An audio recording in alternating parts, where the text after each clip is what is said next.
but I want to put Amanda on stage. For those people who don't know who Amanda is, you need to know her. The most popular show in England in the textile industry right now is organised by the Sustainable Angle. They have something in the summer called the Future Fabric Expo, and it is great. Yeah, it's full of fashionistas, but, you know, the world's not perfect. Not only that. There are a lot of outdoor. If you want to see the quality of what they do, they have kindly loaned us their innovation hub right down the end of Hall A1, and it's the new developments. But Amanda is going to take you through the most interesting things that she sees. She is more on the pulse than Charles, so it's worth paying attention to. Thank you, Charles. That's so kind of you. And good morning. So pleased to be here as a partner of Performance Days, bringing our curation of our Future Fabrics Expo Innovation Hub to Munich for the very first time. So welcome, and I'll point you to it later. So we want to encourage the fashion industries and the sportswear performance industries to really embrace the future is actually now. Let's grasp it and let's really try to impel action through better materials. And we're going to explore what we mean by that now. So this is a view into our Future Fabrics Expo in London. And we hold this in June every year. So this gives you an idea of the sheer activity that goes on there around both commercially available best practice materials through every single fiber category and the key place of innovations in driving change. So a few stats there for you. We hold, when we have an expo, we're presenting around 10,000 materials, as I said, across all different categories. We're welcoming well over 2,000 visitors to our two-day event in June in London. And we're also, we deal with around 250 global suppliers. So that includes commercially available and those innovations that are pointing the way to the future. So what we want to do is invite you to the materials revolution. And what do we mean by that? Well, we don't just mean novelty for the sake of it. Of course, we can address problems, think about what solutions, intelligent solutions may be. But always in the background, we're putting nature first. We want to challenge the industry to think about what would our industry look like if it truly functioned as an operational ecosystem. It's kind of an interesting concept. We're very much rooted in synthetics, which we'll speak about a bit more in a minute. If we could realign ourselves with what occurs in nature, we can design a next generation textile production model that recognizes its connections to nature. So our work involves sourcing, as I said, from hundreds of those global suppliers I just mentioned before, and doing the research. Carla mentioned how important education was to accelerated circularity. It is the backbone of what we do as well. So we're consistently researching not just new materials, but the context in which they are delivered to us. And we're putting that information out consistently.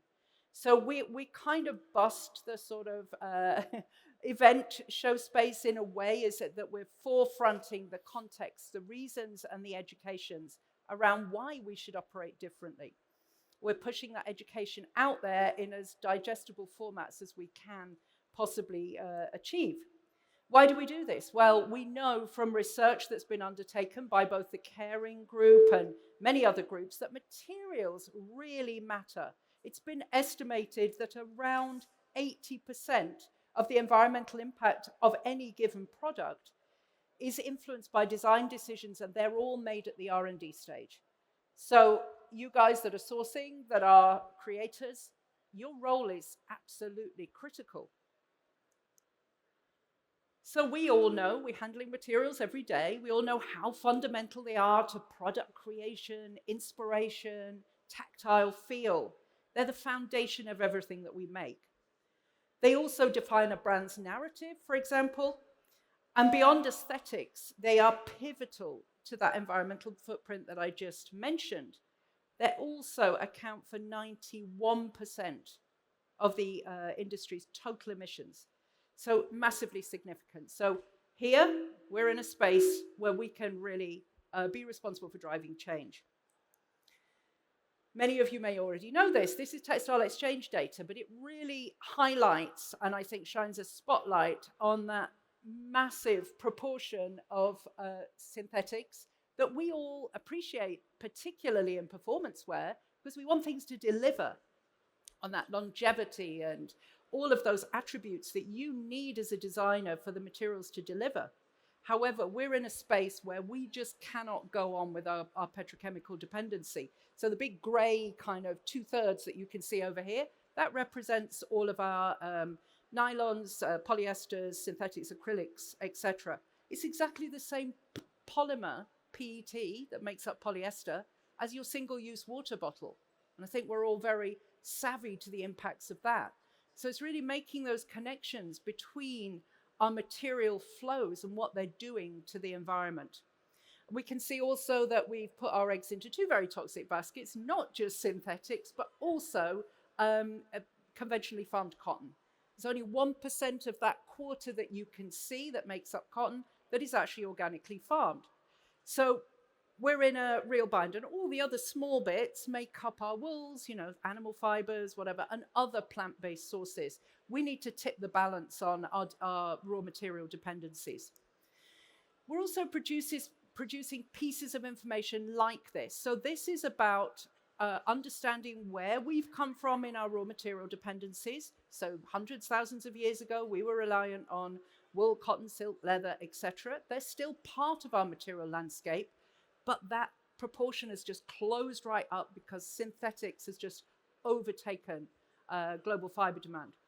But of course, we're thinking as well, we want to be optimistic. We want to recognize where there are suppliers that are trying to do better and trying to do positive things, and we're headed over on the right there, over to a more positive material landscape that includes diversity, which is reflecting nature, let's face it. Material diversity, new material solutions to our existing problems that are toxic, and what might they be? And as we can see, there are a plethora of them.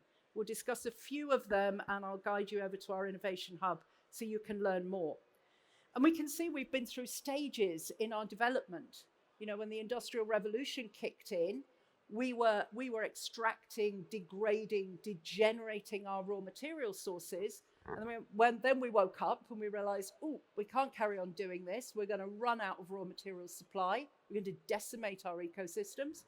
And so there was an awakening of sustaining. Now, in the sustainability discourse, we realized that sustaining doesn't go far enough. So it's now the word regenerate you're going to hear a lot more. We're going to talk about what that means in practice from a farming perspective and from a design perspective in a minute. So just these sort of observations that you see here, we've just said we're dominated by extractive materials and dyestuffs, by the way. Big problem with dyestuffs. Most of the color we're walking around in, around 90%, is gathered from synthetic sources. But the fashion industry, we optimistically feel, has a vital role to play in reducing greenhouse gas emissions. We know that the bigger brands, around, I think 85% of the bigger brands all have robust and ambitious greenhouse gas emissions strategies in place. And we know that heading our way are more than 35 pieces of legislation that are going to hit the industry and really make sure they adhere for those brands that haven't already got good strategies in place. So we're in this really interesting space where there's a mass of legislations, technologies that are going to help us trace our supply chains, and also new material opportunities as well. Sounds like a lot of work, sounds like a lot of stopping business, but I think to reframe it as an opportunity, a challenge as an opportunity, is a positive way to look at it. There's a recent report out that was published in 2023. So this was a report by Boston Consulting Group, Textile Exchange, and Qantas, who concluded that investing in renewable and recyclable materials now means future-proofing your business. So it isn't just about, oh, I feel like I'm going to do better. There's a business imperative attached to it. So I just mentioned the word regenerative before, and as I said, it leapfrogged over the sort of sustainability discourse. And what we mean by that, when we talk about how do you practice as a regenerative designer, we've been observing that architects, for example, are practicing regenerative design in the built environment. The term actually describes processes that restore, renew, or revitalize their own sources of energy and materials. So really thinking about, that's like a natural cycle. How can you build or create something that does that? It uses whole systems thinking in order to do that, to create resilient and equitable systems, integrating societal needs with the integrity of nature and coordination to all living species.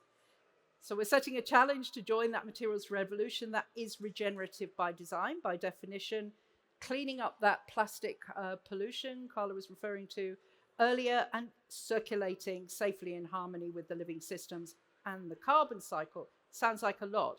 The term regenerative can also be applied to farming systems. I'll just summarize that in a minute. We produce a lot of educational material. This looks very dense and very complex, but these are the types of tools that we produce every year to guide our visitors around the expo, to get them to understand their raw material dependencies and where they should be heading. I brought this up, although it's going to be difficult for you to read, but that central piece that says biofabricated materials, some of which you're going to find over on our Innovation Hub, really starts to define and organize how we speak about those materials and what language we use to define them. Often people say, how do you bring raw materials suppliers, manufacturers into your showcase? And we use a set of indicative criteria which are very easy for everybody to understand. I think we all recognize these symbols here that are absolutely critical, that we're looking for suppliers that are actively preserving biodiversity. They've got renewable energy systems in place. They've got water saving protocols in place. They're dealing with their waste in really intelligent, ingenious ways. They're observing, chemical inputs and outputs as well, dealing with animal welfare. So all of our suppliers will meet at least 3 or 4 of these indicative criteria before they come into the Future Fabrics Expo. Here's another tool we produce, call this the 5 Ps. Often people will walk into the expo and they will go, which is the most sustainable material in here? And I'm like, out of 10,000 materials, it doesn't work like that. It's context dependent. It's about what you need your material to do.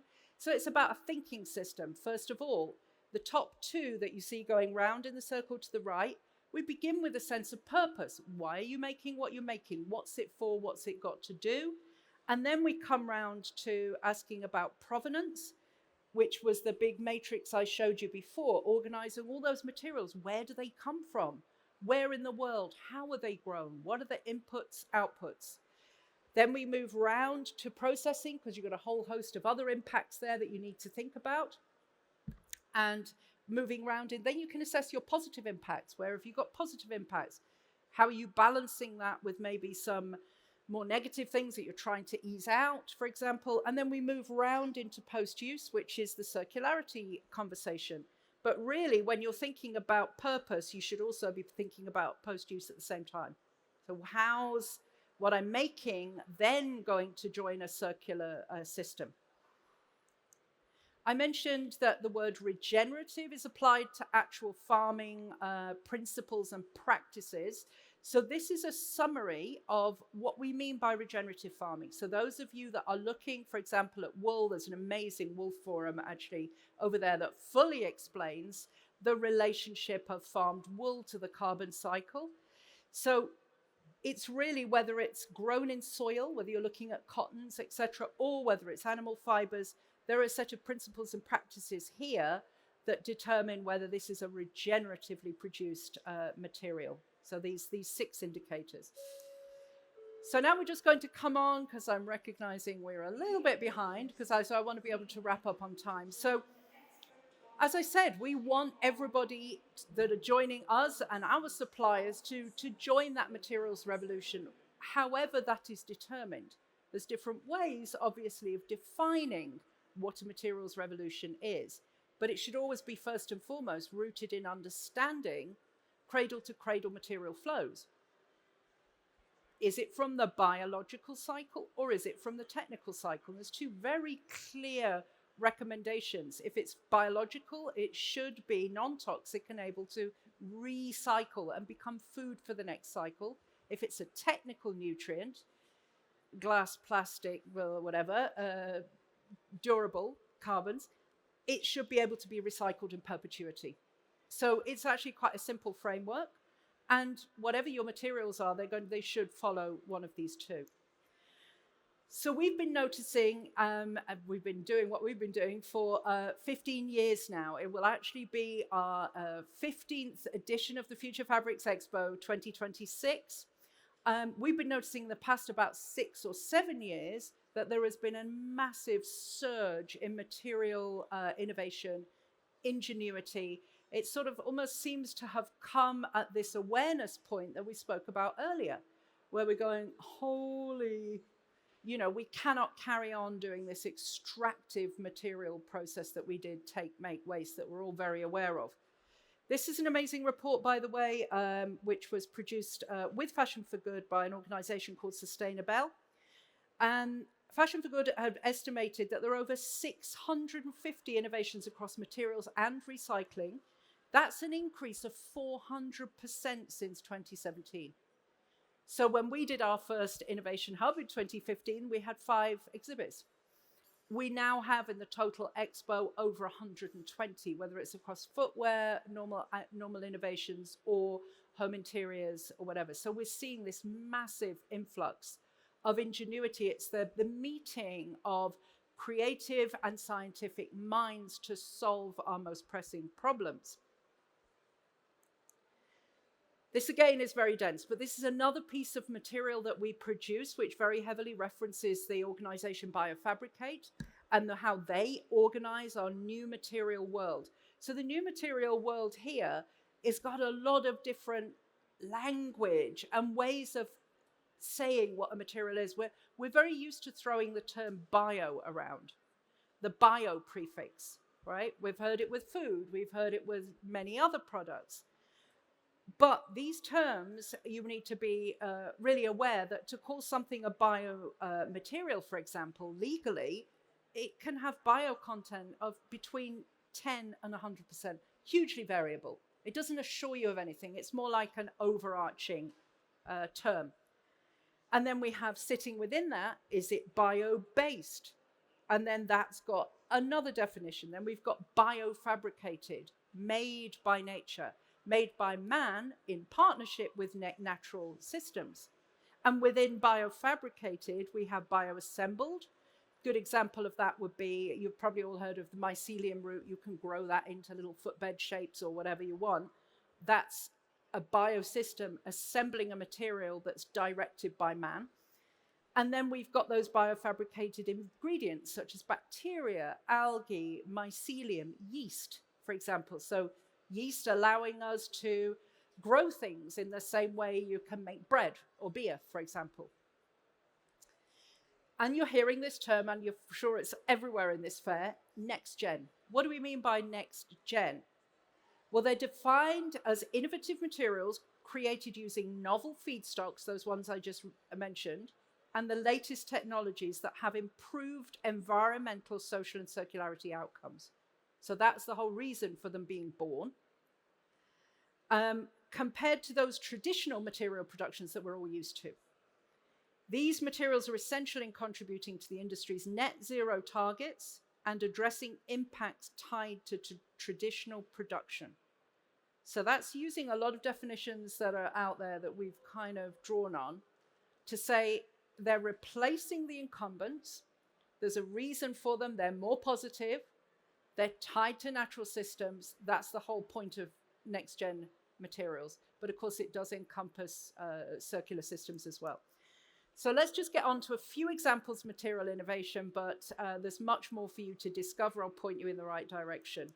So in our innovation categories that you'll be able to see on our hub over there, we've got those nature-based regenerative materials that I just spoke about, agricultural and post-consumer food waste materials that are really trying to find unusual feedstocks so that we can draw cellulose or other substances from them. Biosynthetic technologies as well, I'll come on to. Post-petrochemical color, like we said before, around 90% of our color that we're all walking around in is synthetic. And ingenious fiber and dye separation technologies as well. So we just referred before to the fact that we've got this regulatory pressure coming in to meet the slowing down and closing the loop framework for the EU green design. So we want to slow down. There's been a lot of talk about slowing down, which often feels the antithesis of what most businesses want to do, which is to grow. It's about finding creative ways of growing without maybe making more product. And we want to see a landscape where we're increasingly based on renewable energy and materials, based on 3 principles, all led by design. That's why designers have such a fundamental role here. Eliminating the waste and pollution, and keeping those products in use and circulating for as long as possible. So this is another project that we produced at the Expo. This was really showcasing, it was called Resolve Lab, about where can we see and find those opportunities in the fashion supply chain, so material, dye, fashion. Where are our hotspots for opportunities, basically, to recover and do things differently? And it was really about showcasing exhibits that were exemplifying, oh, we found something in that materials and fashion supply chain where that seems like a waste. We can recover that. We can reuse that. So we had also a big exhibit alongside this mapping, which we will continue to evolve this, and what that means in all of our operations throughout textiles and fashion. And I think Clara was talking before about some really innovative kind of ways of making hubs together to make sure that we are, pulling back those feedstocks, those opportunities for reusing waste in ingenious and creative ways. She mentioned, obviously, everybody's familiar, I'm sure, in this space, certainly with mechanical and chemical recycling technologies. This one is a new one. You'll be able to see this on the hub in cooperation with Cambridge University, where the project was born out of that. Enzymatic recycling. So they can actually design enzymes that pull apart specific material types, which is really, really sort of refined. So we're entering this world. We've all heard about the sort of thermo recycling, etc. But this is going into another. We can actually design enzymes that will separate materials. You may have heard about Cirque. I think they might be in one of the Petra Kutchers this afternoon, I think at 2. Is that my right, Charles? At 2 o'clock? Yes, thank you. There's an amazing Petra Kutcher with some of the innovators in conversation and pitching. So we already know that, these that have been in R&D for a long time and now coming to commercial availability. We love this one. You'll be able to discover this on the Innovation Hub. This is a great example when we talk about regenerative materials and regenerative design. Very unusual material feedstock from bulrushes that grow in wetlands. And the whole sort of regenerative aspect of this is because wetlands are hugely important carbon sinks. And so there's a sort of dual reason. You've got a material you can harvest as an insulative material here. You can come and take a look at it on the hub. And it's twinned with this incredible story actually about preserving wetlands. So, if you've got a really added benefit as to why, because you've got a fantastic commercial material, it's a really, really, really interesting, ingenious way of providing insulation. We're also seeing others. I mean, this is by no means exhaustive, but NUSA technology, for example, that's chemical. It allows the separation of those fibers from any type of components, even additives, pigments, coatings, other blends, to recover 100% virgin quality fiber without deteriorating or losing properties of that fiber. Spinova, you may already have heard of. That's a technology making textile fiber out of wood pulp or other waste streams, interestingly. So it could be leather, it could be textile, or even agricultural cropping waste. And that's mechanically refined using no harmful chemicals. Spoke earlier about agricultural waste. You see a few examples on the hub over there, which are fiber, which is the cellulose from the potato plant, which is not actually edible, the green cellulose above. We're seeing Altmat as well, produced incredible fiber as well from textile waste. And 29 Acacia, that is banana cellulose waste. And all of these have kind of bubbled up because of a Spinning Future Threads report, which really shone a spotlight. That was actually produced by the Loudest Foundation. Anybody who's interested in having a look at it, really, really interesting. It spotlit the fact that in Southeast Asia alone, there are 250 million tons of agricultural waste post-crop. So this presents another income, for example, for farmers, and creates that it's a secondary crop, essentially.